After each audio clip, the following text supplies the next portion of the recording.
Kung nag-ano diploma pa ako, siguro napaka-dictionary na ako. Kasi madiskarte na ako eh. Diskarte ay bonus lang. Pero number one para sa akin, yung pag-aaral. Nakapagtapos ako ng 4 years na pag-aaral. Pero para sa akin kasi kung wala kang diskarte, hindi ka makakakuha ng pera. Ayan. Wasak na kayong dalawa.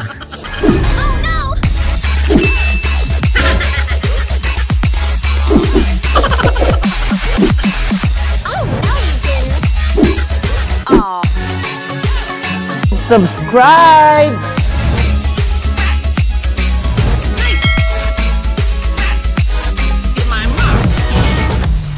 Hello mga ka-freshness! Welcome back to my YouTube channel. For today's video, gagawa tayo ng content ng Diploma or Discarte Challenge. Siyempre, mag-meet natin mga influencers, mga celebrities, magsama-sama at nagtipon-tipon. See you!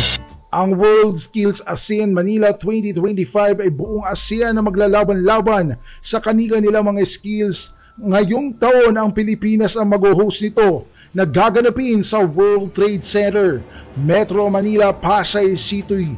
Meron itong 300 participants kasama ang mga vlogger at influencer, mga content creator at iba pang mga celebrities na magtatagisa ng kani-kanilang mga kakayahan na ipapakita sa ating bansa.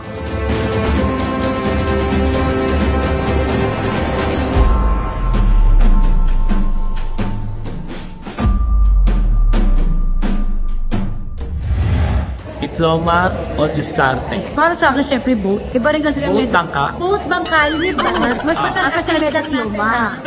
At syempre, kung may diploma ka, sabayan mo rin ng diskarte para palong-palong sa buhay. Kasi kung may diploma ka, mas malaki yung tendency na hindi lang sa lahat ng pagagamit mo siya. Tapos diskarte. Pagsabayin, mas maganda. Siyempre, tatanong ko sa iyo, Tan.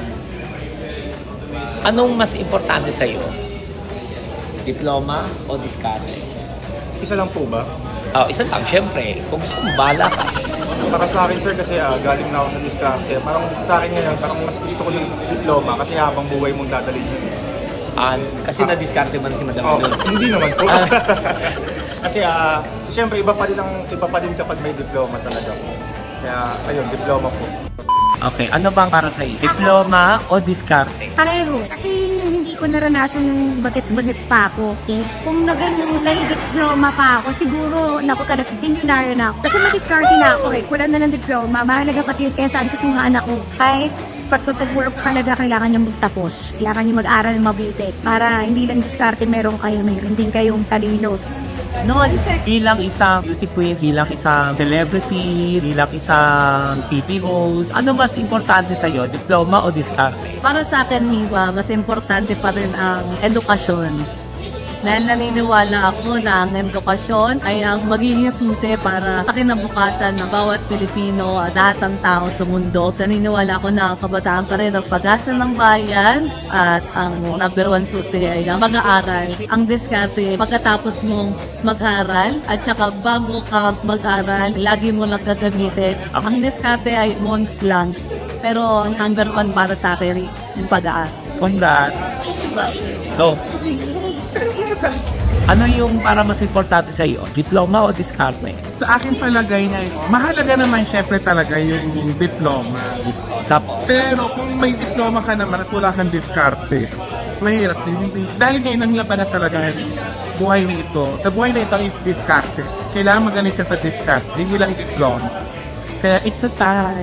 It's a tie. Okay, thank you, Boka. At ngayon naman kasama po natin si Chanel Suarez. Ayan, nandito tayo sa TESDA. Meron akong tanong sa iyo. Ano mas importante sa iyo? Diploma o diskarte? For me po, diskarte. Kasi kahit na diploma ko, hindi ka mag-diskarte, wala rin ko talaga. So, yun. Importante sa iyo, diskarte? Yes po. Thank you na. Nakikita watch po. Thank you. So, what is more important for you? Diploma or diskarte? In my opinion, discarded, because the people with diplomas works for the people who has discarded. Kaya na-discarte mo si Renin? Oh, sorry. Both. Huh? Really has a degree in tourism. So may diploma kami, no? Yun siya mo na. Ganda, di ba? Bakit mo din ulit? Ganda mo, di ba? Mika, Diploma ka na, Ano po? Diploma o discharge? Both. Huh? She only knows both. Sabi niya sila reality po. Right, both. Banana boat? Or repeat. The quick answer. Okay, Normally, people with diplomas work for those who have a lot of discarding. Let's see, a lot of the billionaires in the world, the innovators, they didn't go to school or they dropped out of school because their ideas were too big, too broad for diploma, academic educational things. But a lot of their discoveries, the light bulb, electricity, the automobile, they were built outside of a fundamental academic program, but now they're being taught in the academic program. So ngayon kasama po natin si Justin Canusin. Ayan. Justin, dito tayo sa TESDA. Tignan natin kung may lagnat pa to pasyente natin. Hindi, joke lang. Tatanong lang ako sa iyo. Ano mas importante sa iyo? Diploma or diskarte? Para sa akin po, ganda rin natin ngayon, diskarte. Na yung buhay ko po ngayon, yung status ko ngayon, parang More of diskarte. yes po. Okay. So yun lang. Thank you, Justin. Thank you po. Thank you. Ngayon kasama po natin ngayon si Monica Bianca. Ano mas importante sa iyo? Diploma o diskarte? Yan. Kasi kung mahalaga po sa na mag-aral tayo dahil yun po yung parang natin sa buhay mo. Kailangan po tayo natin mag-aral. So parang kung magkaroon tayo na magandang krampan. Alright. Thank you. Steven, may question ako sa iyo.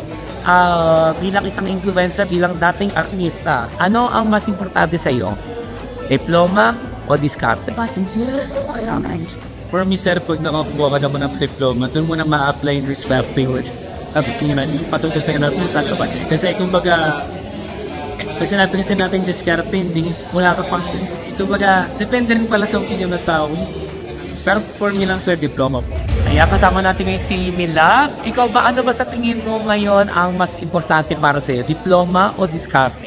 Actually, what's favorite parehas siyang importante. Pero dahil pinapipili mo ko ng sulat, ang sagot ko dyan ay diskarte. Kasi paano kung meron ka diploma, tapos hindi ka wala kang diskarte, hindi ka nag-a-apply, hindi ka nag-start ng business. So, wala yung diploma. Pero para sa akin, diskarte. Kasi kung may diskarte ka, makakagawa ka ng diskarte o paraan para makapag-aral.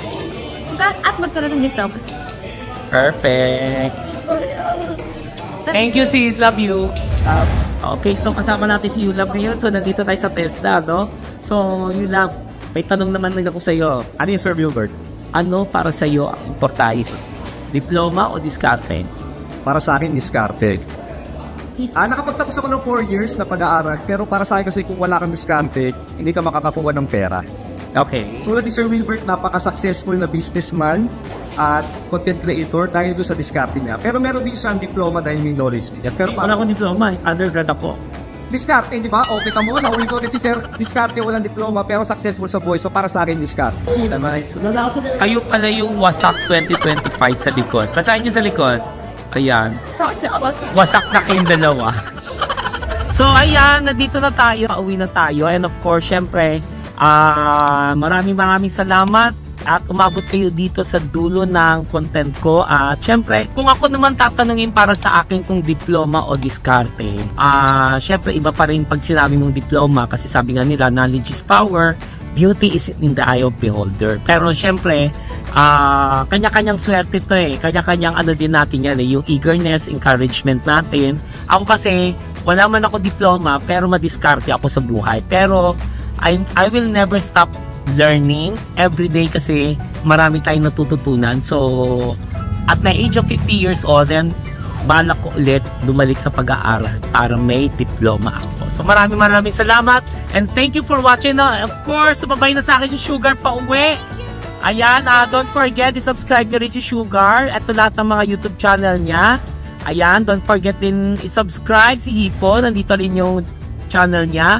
Madam Inuts at lahat ng mga ka-Precious Family. And of course, sa bagong YouTube channel ng aking anak si Willard King Tolentino. Ayan, lahat ng social media ni Willard King Tolentino nandito. Thank you!